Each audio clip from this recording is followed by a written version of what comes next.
तो hello everyone, कैसे हैं आप सभी। तो आईसीटी वर्चुअल क्लासरूम में आपका बहुत बहुत स्वागत है। मैं योगेश केमनी आपके लिए फिजिक्स की क्लास आगे लेके आया हूँ। तो बालकों, कल हमने पढ़ लिया था मैग्नेटिक फ्लक्स के बारे में, हमने पढ़ लिया था, तो थोड़ा सा उसको वापस रिवीजन कर लेते हैं कि मैग्नेटिक फ्लक्स क्या होता है। तो बेसिकली आपसे मैंने बात की थी, मैग्नेटिक फ्लक्स यानी कि चुंबकीय फ्लक्स को हम फाई से दर्शाते हैं, है ना। मैग्नेटिक फ्लक्स को हम किससे दर्शाएंगे? फाई से दर्शाएंगे।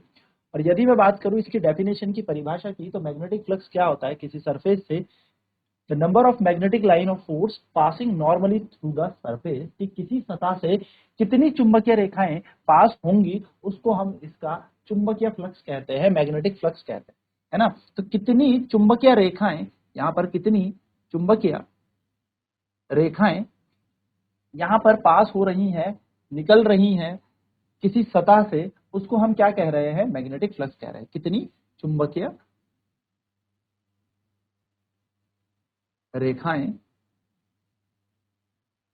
पास हो, ठीक है, किसी सतह से, तो उसको हम इसका चुंबकीय फ्लक्स कहते हैं। इसको इस तरीके से भी बता सकते हैं कि ये एक डॉट प्रोडक्ट होता है, यानी कि ये एक डॉट प्रोडक्ट यानी कि गुणनफल होता है हमारा उस सतह के क्षेत्रफल साथ साथ वहां के चुंबकीय क्षेत्र से। कैसे इसको बताया जाएगा? तो इसको बताया जाएगा इस तरीके से। तो देखो, ये एक क्षेत्रफल है और इस क्षेत्रफल का एरिया एलिमेंट डीएस है, यानी कि यहाँ का क्षेत्रफल डीएस है। डी का मतलब एक छोटा सा एरिया। नाउ अगर मैं बात करूं तो एरिया की डायरेक्शन मैंने आपको बताई थी। एरिया यानी कि जो क्षेत्रफल होता है हमेशा बाहर की तरफ लगता है।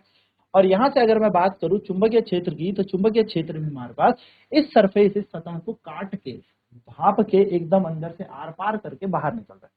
इन दोनों के बीच का जो एंगल है वो है थीटा। तो आपको पता होना चाहिए कि अगर ये वाला थीटा है तो थीटा के साथ की जो दूसरी साइड होती है वो कॉस थीटा होती है। अब हम यहाँ पर इन दोनों को उठा के साथ में देखें तो हमारे पास जो चुंबकीय फ्लक्स, जिसको हम कह रहे हैं चुंबकीय फ्लक्स का सूत्र, यानी कि मैग्नेटिक फ्लक्स का जो फॉर्मूला बनेगा,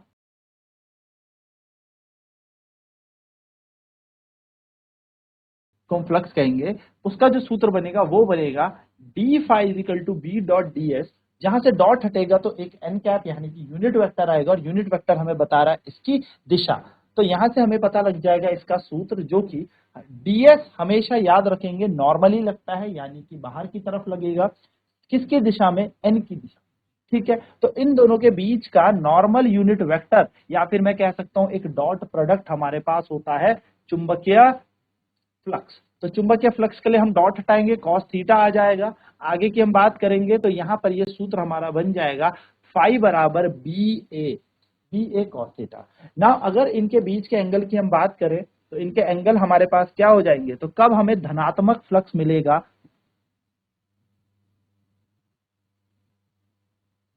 कब हमें पॉजिटिव फ्लक्स मिलेगा? वो मिलेगा जब आपका थीटा का मान या तो 0 के बराबर या 0 से बड़ा हो या 90 से छोटा हो। क्योंकि आप जानते हैं कि अगर यहाँ पर कॉस थीटा है तो कॉस थीटा का मान 0 से लेके 90 तक धनात्मक होता है और 270 से लेके 360 तक धनात्मक होता है। तो यहाँ पर हमें पॉजिटिव धनात्मक फ्लक्स मिलेगा।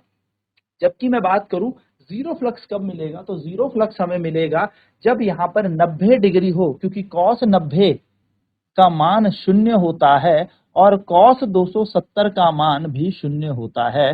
तो इस केस में हमें कैसा फ्लक्स मिलेगा? जीरो फ्लक्स मिलेगा। वहीं पर बात करें नेगेटिव फ्लक्स कब मिलेगा, तो नेगेटिव फ्लक्स हमें मिलेगा जब हमारे पास थीटा का जो मान है वो 90 से बड़ा और 270 से छोटा। तो आप यहाँ पर थीटा लगाएं और आपको आपका फ्लक्स पॉजिटिव, नेगेटिव या जीरो मिलता जाएगा। यानी कि जब आपको आप फ्लक्स लगाएंगे तो ही आपका एंगल के अकॉर्डिंग या कोण के अकॉर्डिंग आपका जो कोण फ्लक्स है वो या तो धनात्मक हो जाएगा या शून्य हो जाएगा या फिर हो जाएगा ऋणात्मक। तो जल्दी से इसको नोट कर लें, फिर हम बढ़ते हैं आगे की तरफ।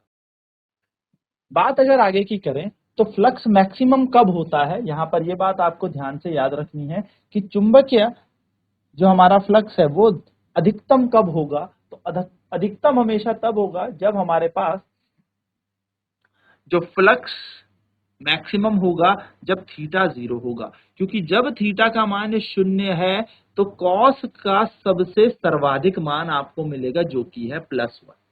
तो थीटा अगर 0 है यानी कि कोण अगर 0 है तो ही हमें यहाँ पर जो चुंबकीय फ्लक्स है वो मैक्सिमम मिलेगा यानी कि अधिकतम मिलेगा। इसे जल्दी से नोट कर ले। नाउ बात करते हैं आगे। तो फ्लक्स का सूत्र हमने जान लिया, वो होता है B dot A cos. Cos theta इन दोनों के बीच का एंगल यानी कि बी और ए के बीच का कोण होता है हमारा cos theta. Magnetic flux across a coil can be changed by. Now बात करते हैं कि कैसे हम इस फ्लक्स को बदल सकते हैं, परिवर्तित कर सकते हैं, चेंज कर सकते हैं। यानी कि हम कहेंगे कि चुंबकीय फ्लक्स को अगर आपको बदलना है, चुंबकीय फ्लक्स को बदलना है, परिवर्तित करना है, तो आप कैसे उसे परिवर्तित कर सकते हैं। सबसे पहले आप इस चुंबकीय क्षेत्र की तीव्रता को बदल ले, स्ट्रेंथ को बदल ले, पावर को बदल। भाई अगर आप बी को बदलेंगे तो फाई बदल जाएगा ऑटोमेटिक, है ना। जैसे आप इस बी को बदलेंगे वैसे ही फाई बदल जाएगा। तो हम यही जानना चाह रहे हैं कि कैसे हम इस चुंबकीय फ्लक्स को बदल सकते हैं। जैसे ही हमने क्या किया, स्ट्रेंथ यानी कि चुंबकीय क्षेत्र को बदल दिया। तो चुंबकीय क्षेत्र को बदलने से हम यहाँ पे कह सकते हैं चुंबकीय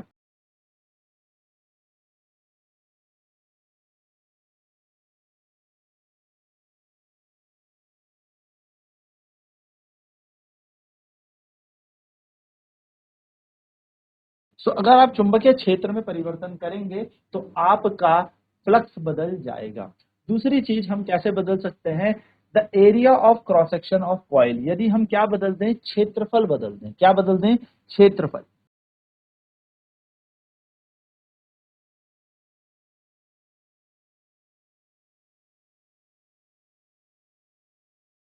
क्षेत्रफल परिवर्तन से देखिए, एरिया को आप चेंज करेंगे तो आपका फ्लक्स बदल जाएगा। तो क्षेत्रफल परिवर्तन से आपका क्या बदल जाएगा, फ्लक्स बदल जाएगा। Next, the orientation of the coil with magnetic field, यानी कि एंगल बदल के, किस एंगल पे आपने उस चुंबकीय क्षेत्र के साथ अपनी कॉइल को, इस कुंडली को रखा है, उस हिसाब से भी हम क्या बदल सकते हैं, फ्लक्स। तो देखो फ्लक्स बदलने के तीन ही तरीके दिख रहे हैं, या तो बी बदल दो, या ए बदल दो, या इस थीटा को बदल दो। तीन तरीके आपको दिख रहे हैं। तो हम यहां पे लिख सकते हैं कोण को परिवर्तित कर,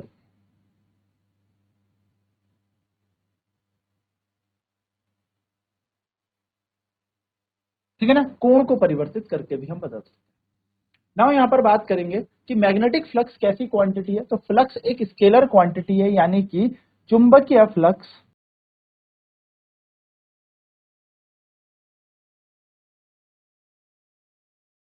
एक अदिश राशि है।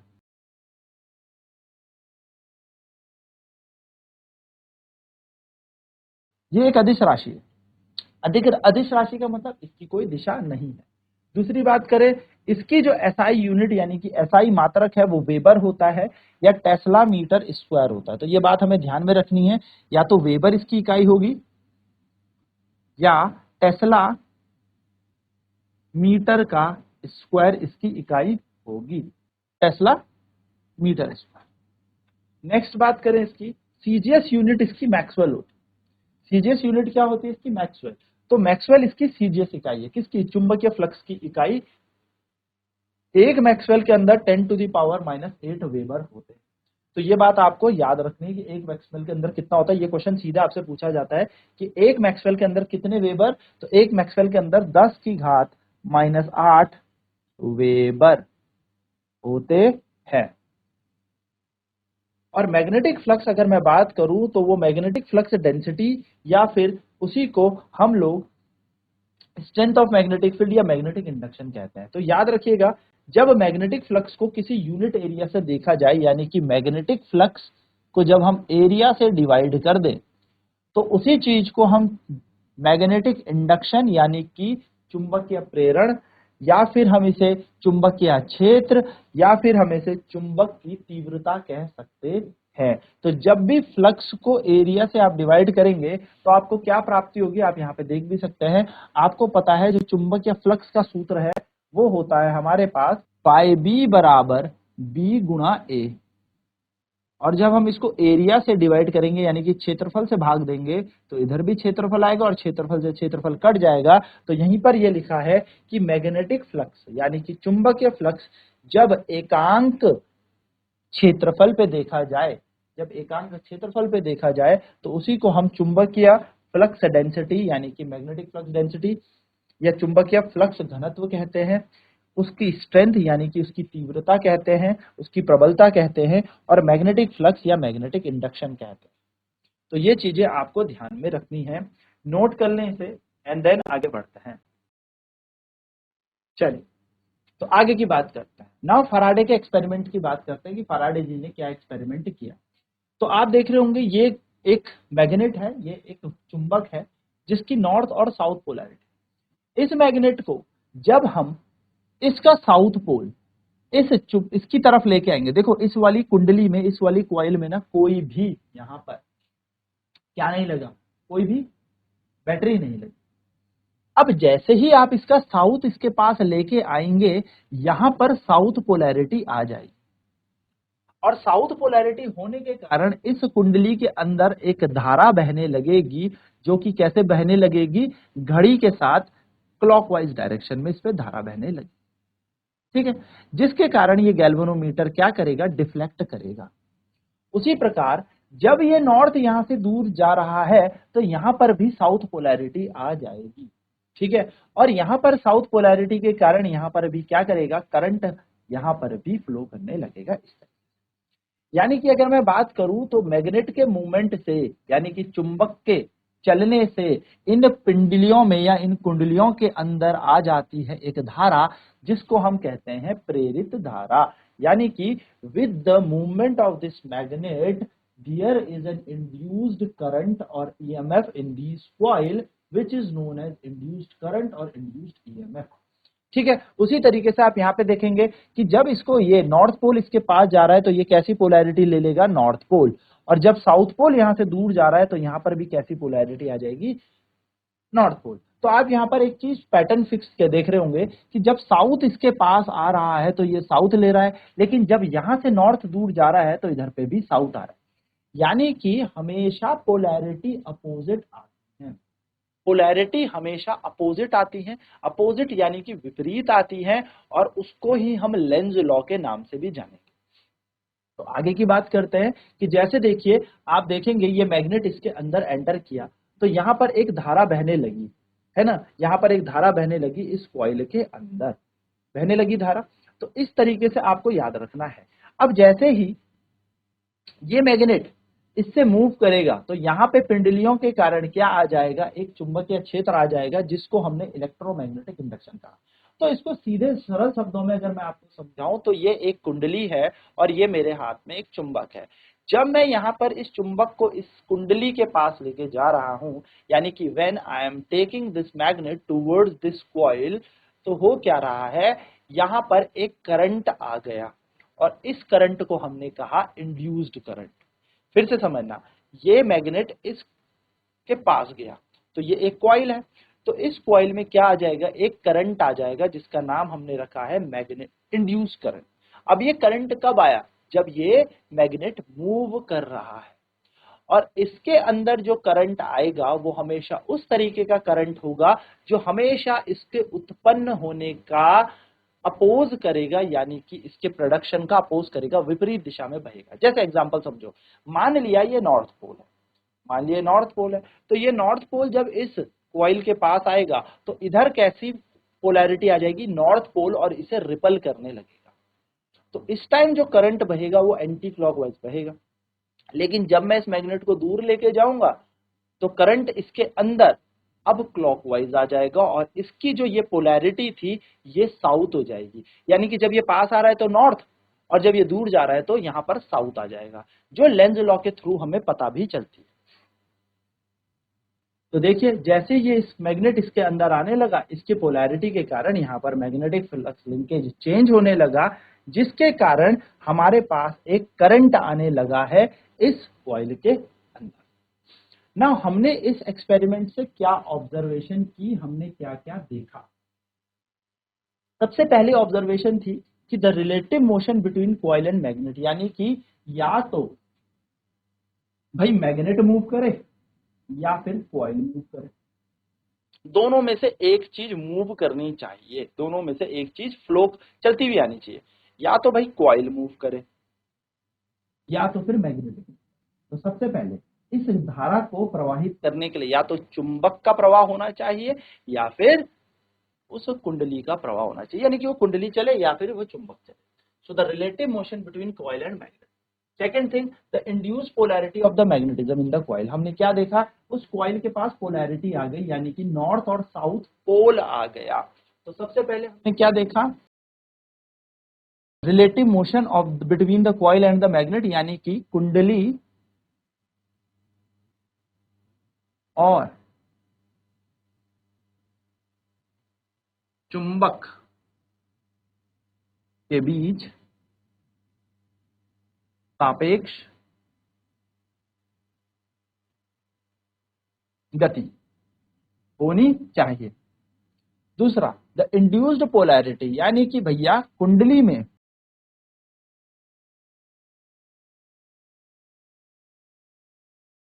ध्रुव आ गए, ध्रुव बन जाते हैं, यानी कि इधर आपका नॉर्थ पोल, उधर आपका साउथ पोल, एक तरफ उत्तरी ध्रुव और एक तरफ बन जाएगा आपका दक्षिणी। ठीक है, नेक्स्ट बात करते हैं, the direction of current through the galvanometer and hence the deflection of galvanometer, यानी कि किस तरीके से आपका गैल्वेनोमीटर, यानी कि किस तरीके से आपका जो गैल्वेनोमीटर जो करंट बता रहा था वो डिफ्लेक्ट हुआ, क्लॉकवाइज या एंटी क्लॉकवाइज, वो हमने ऑब्जर्व किया।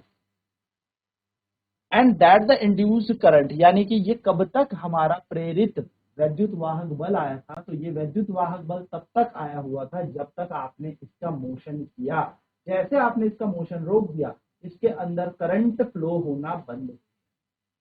जैसे ही आपने करंट, इसका मोशन रोक दिया, इसको चलाना रोक दिया, इसको इसके पास ला रहे थे, अब इसको दूर ले गए, तो अब इसके अंदर करंट आना हो गया बंद। यानी कि जो रिलेटिव मोशन होता है वो बहुत इंपॉर्टेंट है। अगर कुंडली और चुंबक के बीच सापेक्ष गति नहीं होगी तो हमारा कॉइल के अंदर, गैल्वेनोमीटर के अंदर धारा नहीं प्रवाहित हो गई, यानी कि इंड्यूस करंट बंद हो जाएगा। तो हमने पहली चीज क्या देखी, coil can be move by fixing the magnet. हमने क्या किया भैया, मैग्नेट को फिक्स कर दिया, कॉइल को मूव कराओ, यानी कि मैग्नेट को फिक्स कर दिया, कॉइल को मूव कराया, पहली चीज ये। दूसरी चीज हमने क्या देखी, both the coil and the magnet can be move toward each other और away from the each other. यानी कि ऐसा भी हो सकता है, देखो आपके पास कई बार यूं भी क्वेश्चन आता है कि सिर्फ कॉइल कॉइल मूव कराई जाए या मैग्नेट मैग्नेट मूव कराया जाए, तो दोनों मूव कराएंगे तो भी काम चलेगा, यानी कि एक के पास लाओ या एक दोनों को दूर दूर लाओ। जैसे ये कुंडली है, ये कॉइल है, तो इसको फिक्स कर दो मैग्नेट पास तो भी करंट आएगा, मैग्नेट दूर ले जाओ, करंट की डायरेक्शन चेंज हो जाएगी। दूसरी चीज, मैग्नेट को फिक्स कर दो, कॉइल को लेके जाओ तो भी करंट आएगा, और कॉइल दूर लेके चले तो भी करंट आएगा। क्लियर? नाउ अब इन दोनों को मूव करें, अब इन दोनों को दूर ले जाएं तो भी करंट आएगा, करंट की डायरेक्शन अलग हो। So both the coil and magnet can be moved, यानी कि भाई हमारी कुंडली और चुंबक दोनों मूव करें यानी कि चलें, दोनों गति करें। अगर दोनों गति करेंगे तो भाई यहां पर क्या हो जाएगा, हमारा चुंबकीय क्षेत्र के परिवर्तन के कारण करंट आ जाएगा, धारा आ जाएगी। तो ये आपको छोटी छोटी चीजें पता होनी चाहिए। Magnetic flux link with the coil changes relative to the position of the coil and, तो वो क्या कह रहा है कि जो चुंबकीय फ्लक्स है, हम कह सकते हैं जो चुंबकीय फ्लक्स है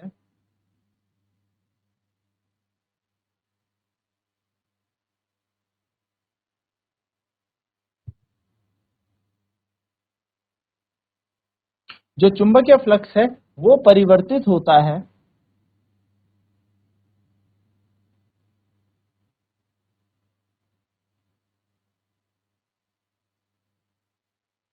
जब या तो चुंबक गति करे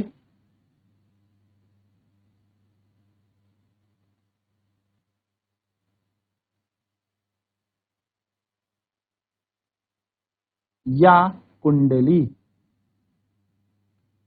तो दोनों में से कोई भी चीज गति करेगी तो आपका चुंबकीय क्षेत्र परिवर्तन होगा ही होगा। And current and hence the deflection, अगर मैं बात करूं करंट या फिर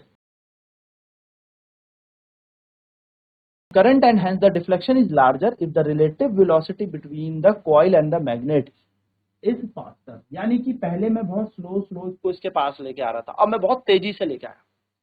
तो अगर मैं बहुत तेजी से इसको लेके आ रहा हूं तो भी बहुत तेजी से धारा इसके अंदर प्रवाहित करेगी। तो ये छोटी छोटी चीजें आपको ध्यान में रखनी है कि मोशन हो रहा है, स्लो मोशन होगा तो करंट आएगा, अगर फास्ट मोशन होगा तो करंट बहुत तेज आएगा। तो छोटी छोटी चीजें आपको पता होनी चाहिए, जल्दी से इसे नोट कर लें।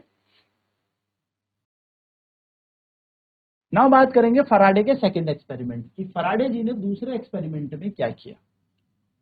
तो फराडे जी ने क्या किया, एक कॉइल ली यानी कि एक कुंडली ली और उस कुंडली को बैटरी से जोड़ दिया और साथ साथ में एक की यानी कि एक यहाँ पर स्विच लगा दिया। और उसी प्रकार से एक सेकेंडरी कॉइल भी ली, यानी कि एक तो प्राथमिक कुंडली ली और एक द्वितीय कुंडली ली, यानी कि सेकेंडरी कॉइल ली। और सेकेंडरी कॉइल में आप देख रहे होंगे कि कोई भी सेकेंडरी कॉइल में कोई भी बैटरी नहीं लगी।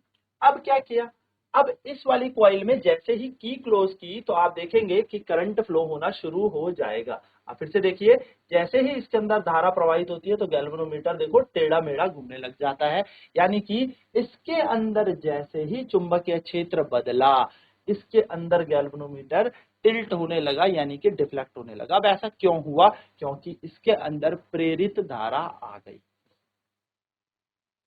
अब देखिए, जैसे ही मैंने अगले एक्सपेरिमेंट में क्या किया, एक्सपेरिमेंट में मैंने प्राइमरी और सेकेंडरी को रखा और देन मैंने यहाँ पर क्या किया, की को ऑफ कर दिया। तो क्योंकि इसके अंदर धारा आ चुकी थी, अब मैंने जैसे ही इस की को हटाया यानी कि स्विच ऑफ किया, इसके अंदर अभी भी हल्की सी एक धारा प्रवाहित करेगी, लेकिन गैल्वेनोमीटर फिर अपनी वापस डिफ्लेक्शन ले लेगा। यानी कि स्टार्टिंग में गैल्वेनोमीटर अगर इधर की तरफ घूम रहा था, जैसे ही मैंने ये की बंद कर दी यानी कि स्विच को ऑफ कर दिया, गैल्वेनोमीटर दूसरी डायरेक्शन में कुछ देर के लिए घूमेगा, यानी कि धारा की दिशा बदल जाएगी। तो पहले धारा इस तरीके से घूम रही थी, अब धारा इस तरीके से घूमेगी, यानी कि जब इसके अंदर करंट दौड़ रहा था तो direction of induced current was different, and जैसे ही इसके अंदर करंट बंद कर दिया, डायरेक्शन जो इंड्यूस्ड करंट की थी वो चेंज हो गई। तो यहां से हमने क्या जाना, हमने जाना when the primary circuit is closed, यानी कि जब हमारी प्राथमिक कुंडली बंद थी, पहला परिपथ बंद था, तो करंट ग्रो करता है और जीरो से मैक्सिमम वैल्यू ले लेता है, यानी कि जीरो से बहुत ज्यादा यहाँ पे धारा प्रवाहित करने लगी। लेकिन इस पीरियड में जैसे ही हमने करंट चेंज किया तो मैग्नेटिक फ्लक्स भी चेंज होने लगा। जब हमने यहाँ पे करंट को क्या करने लगे, चेंज करने लगे, तो मैग्नेटिक फ्लक्स भी यहाँ पर चेंज होने लगा, यानी कि चुंबकीय क्षेत्र या चुंबकीय फ्लक्स चेंज होने लगा। जिस फ्लक्स के चेंज के कारण हुआ क्या, सेकेंडरी कॉइल में यानी कि जो दूसरी यहाँ पर कुंडली थी, उस कुंडली के अंदर क्या आ गया, एक वैद्युत वाहक बल आ गया, यानी कि एक इंड्यूस्ड ईएमएफ आ गया, प्रेरित वैद्युत वाहक बल आ गया या प्रेरित धारा आ गई। इंड्यूस्ड ईएमएफ तब तक चलता रहेगा जब तक पहली वाली कॉइल के अंदर करंट दौड़ता रहे। जैसे ही आप करंट बंद कर देंगे, the magnetic flux in the secondary coil change, दूसरी कुंडली के अंदर चुंबकीय क्षेत्र तीव्रता या चुंबकीय फ्लक्स बदल जाएगा, जिसके कारण भैया यहाँ आप करंट फ्लो होना बंद हो जाएगा। बट पहले दिशा बदलती है, थोड़ी देर के लिए ये यहाँ की धारा अपनी दिशा बदलेगी और उसके बाद यहाँ पर करंट फ्लो होना शुरू होगा। तो ये कहानी आपको नोट करनी है, तो मैं यहाँ पे लिख भी देता हूं कि जब प्राथमिक कुंडली के अंदर करंट ग्रो होता है जीरो से मैक्सिमम वैल्यू, तो इस टाइम जो करंट है वो चेंज होता है, मैग्नेटिक फ्लक्स चेंज होता है, चुंबकीय फ्लक्स बदल जाता है प्राथमिक कुंडली के अंदर, जिसके कारण जो सेकेंडरी यानी कि जो दूसरी कुंडली थी उसके अंदर एक वैद्युत वाहक बल आ जाता है। तो ये चीजें आपको नोट करनी है। सेकंड क्या कह रहा है, इंड्यूस्ड ईएमएफ, यानी कि जो ये ईएमएफ यहाँ पर आया, हेंस डिफ्लेक्शन द गैल्वेनोमीटर, ये गैल्वेनोमीटर को डिफ्लेक्ट करेगा और ये तब तक डिफ्लेक्ट करेगा जब तक करंट है प्राइमरी कॉइल में।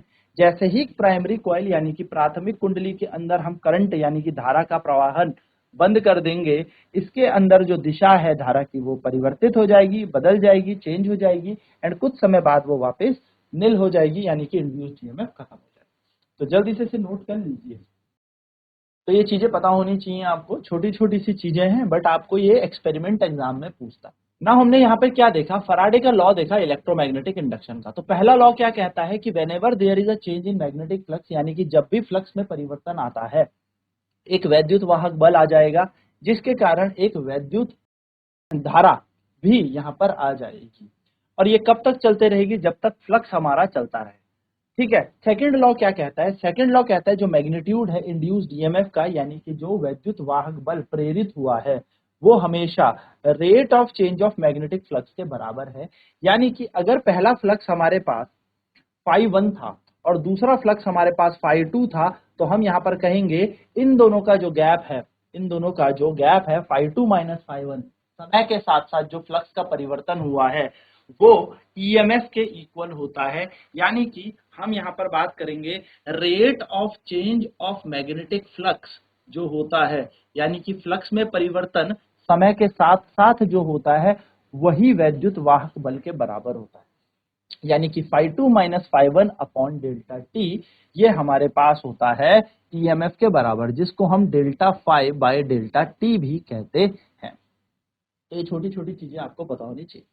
तो यहाँ पर हमने यही देखा कि जो ईएमएफ है, यानी कि जो वैद्युत वाहक बल है, वो rate of change of flux के बराबर है, इक्वल डायरेक्टली प्रोपोर्शनल है। प्रोपोर्शनैलिटी का साइन हटता है तो कोई कांस्टेंट आएगा के, और जब के की बात की जाए तो के जो है उसको 1 माना जाता है। ठीक है, के की वैल्यू को हम चूज करते हैं 1, और यहां से हमें जो ईएमएफ यानी कि वैद्युत बल का मान मिलेगा वो कितना मिलेगा कि फ्लक्स परिवर्तन बटे समय परिवर्तन। ये बात हमें ध्यान में रखनी है। इससे न्यूमेरिकल आपके एग्जाम में आता है, बहुत ही इंपॉर्टेंट न्यूमेरिकल बनेगा। बस आपको याद रखना है कि पहला फ्लक्स क्या था, दूसरा फ्लक्स क्या था और कितना समय यहाँ पे परिवर्तित हुआ। ठीक है, तो ये छोटी छोटी चीजें आपको नोट कर लेनी है। आज की क्लास में हमने पूरे के पूरे फैराडेज के नियम जाने। कल के सेशन में हम आगे बात करेंगे, लेंज के नियम की बात करेंगे और इससे रिलेटेड क्वेश्चंस भी हम आने वाले सेशंस में करेंगे। तो आई होप ये सारी चीजें आपको समझ में आती है। तो आईसीटी वर्चुअल क्लासेस में जुड़ने के लिए धन्यवाद। बात करते हैं अगले सेशंस में और इंपॉर्टेंट टॉपिक्स की। तब तक बाय बाय, टेक केयर।